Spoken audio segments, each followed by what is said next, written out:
evening. You're watching the main news on HKIBC. I'm Sarah Wong. Our top stories tonight. New footage show a car with its door open as it slides downwards before crashing into a passersby in Central. A British court triggers an uproar by ruling that whistleblower Julian Assange can be extradited to the United States.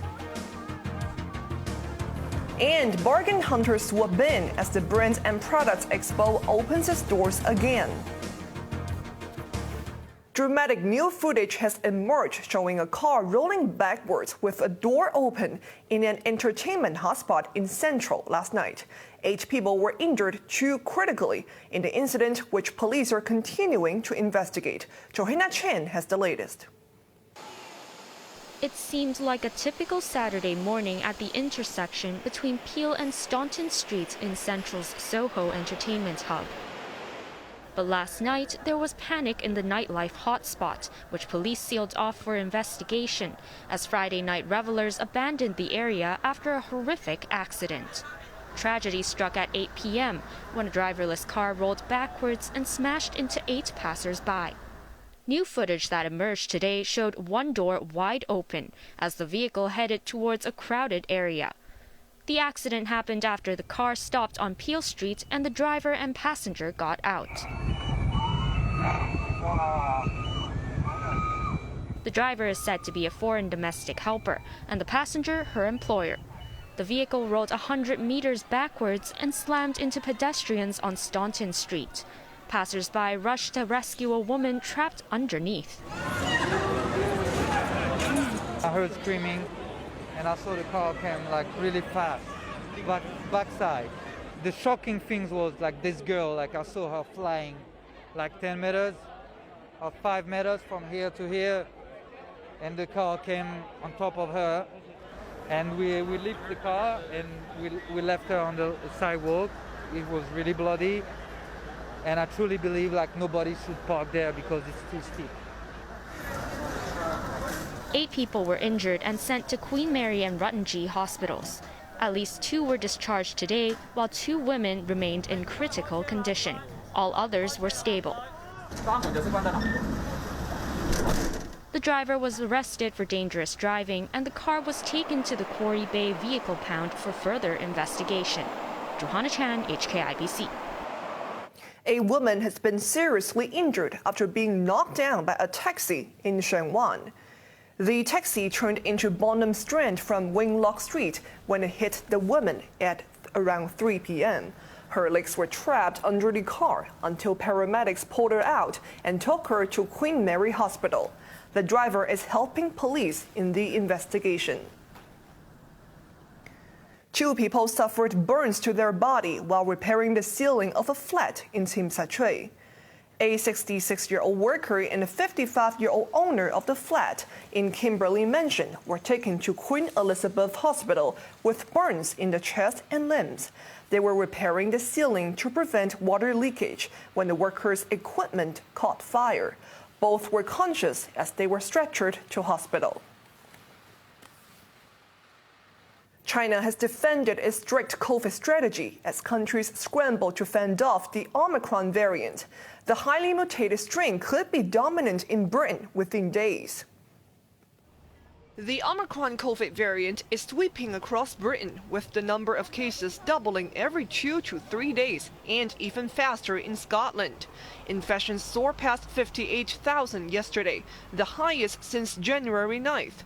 Of that number, 448 were Omicron cases, taking Britain's total of the new variant above 1,200. Fresh data indicated that a fast-spreading variant causes a milder infection, but that failed to convince the government to ease social distancing measures imposed for the holiday season. We recognise the importance of balancing people's ability to get on with their lives with the need to protect them against this virus. But action is absolutely required. Omicron has now reached at least 22 states in the U.S. As in Britain, the Delta variant is the dominant strain in the United States, which recorded an average of 117,000 cases every day. Officials urge those who are eligible for a booster shot to get one. China is also combating a growing Delta outbreak in the coastal province of Zhejiang, where 35 local transmissions were confirmed yesterday. But the authorities are taking no chances with Omicron and are tightening border controls ahead of the Winter Olympics and the Lunar New Year. Infectious disease expert Zhong Nanshan said the variant's emergence proves China was right to stick to a stringent approach. Inflation in the United States has hit a 39-year high. President Joe Biden described the surge as a bump in the road, but Americans are complaining. Personal experience everywhere. Gas, food, beef, chicken, you name it. Everything's up minimum 15% in the case of gas. As you know, it's almost doubled. Obviously it hurts. U.S. inflation rose to 6.8% last month from a year earlier. Prices for most goods, including petrol, have seen steep increases. Economists blame the rise on supply chain disruptions triggered by the COVID pandemic. Biden agreed that inflation is affecting American families, but is confident it will come down.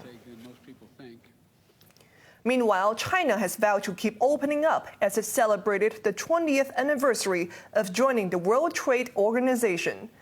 At an annual Communist Party economic conference, President Xi Jinping hailed the major milestones reached this year.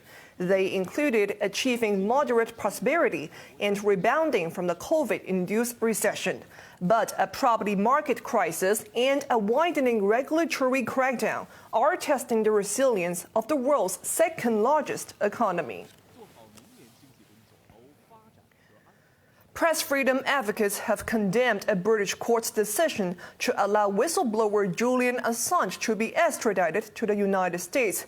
The U.S. wants to try the WikiLeaks founder for espionage, and if found guilty, he could face up to 175 years behind bars. Free Julian Assange! There's only one decision. No extradition! Human rights advocates and supporters of WikiLeaks founder Julian Assange stormed London's Royal Court of Justice to vent their outrage. They accused the High Court of miscarriage of justice after it overturned an earlier decision blocking Assange's extradition to the United States over mental health concerns. There are fears that a 50-year-old Australian could take his own life in a harsh U.S. prison if convicted on 18 espionage charges that could keep him in jail for 175 years. Two of Britain's top judges revived the extradition request after Washington guaranteed his well-being. Assange's fiancée blasted the latest ruling, which was handed down on International Human Rights Day. What a shame. How cynical to have this decision on this day. Julian exposed the crimes of CIA torturers, of CIA killers, and now we know that those CIA killers were planning to kill him too. How can this court, how can these courts approve an extradition request under these conditions? Assange became the target of Washington in 2010 after he released confidential cables that detailed U.S. military misconduct in Iraq and Afghanistan. U.S. security officials and their Western counterparts accused the whistleblower of putting dozens of agents in danger by exposing their names. Assange has said he wanted to redact the names, but the U.S. authorities have refused to help. Another whistleblower, Daniel Ellsberg, who exposed U.S. lies during the Vietnam War, said Washington rolls out claims about lives in danger whenever there is an embarrassing leak. Assange's case will now be sent to Westminster Magistrates Court, with Home Secretary Priti Patel deciding his fate. His lawyer has vowed to appeal to the Supreme Court. Assange remains in jail, where he has been since 2019. Nobel Peace Laureate Maria Ressa has warned about the domination of information by major social media companies such as Facebook. Russian journalist Dmitry Muratov, who shared this year's prize with Reza, dedicated the award to colleagues who lost their lives while speaking truth to power. He said journalists should die old. The Norwegian Nobel Committee commended the two winners for their struggle in safeguarding the freedom of expression. Locally, eager bargain hunters rushed in to splash their cash at the Brands and Products Expo today. Many spent thousands of dollars after waiting for the annual event to return following an absence of nearly 2 years. Johanna Chen has the story. The Brands and Products Expo was finally back in Victoria Park after being scrapped last year because of COVID. Visitors could barely contain their enthusiasm. This woman thought the expo started at 10 and arrived by 9:30. By 10, the queue was growing, with plenty of visitors holding on to their trolleys while taking temperatures and using the Leave Home Safe app. Finally, they entered at 11, rushing to the stalls to shop. Many spent lavishly at the fair after being unable to do so last year. This woman said she came annually to buy fish maw, with the price this year at $1,380 per box. She said she spent $3,000 and was ready to part with up to $3,000 more before calling it a day. Some lucky visitors found themselves some sweet deals. This stall was selling abalone for $5, but only 50 cans were available. This man, who came all the way from Chun Mun, said it was worth the wait, pointing out it was just $5 for the expensive delicacy. Within the hour, people already had their hands full of food and products.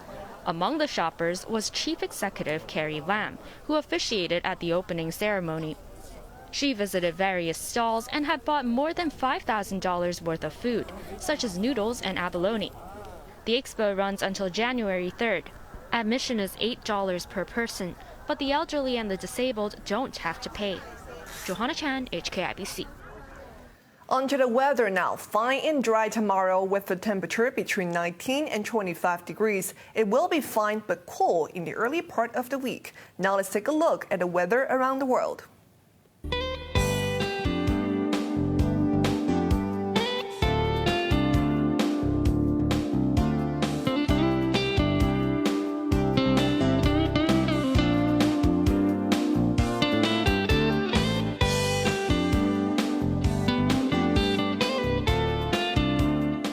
That's HKIBC's main news this Saturday night. We'll be back at 10 with more news. I'm Sarah Wong. Thanks for joining us and take care.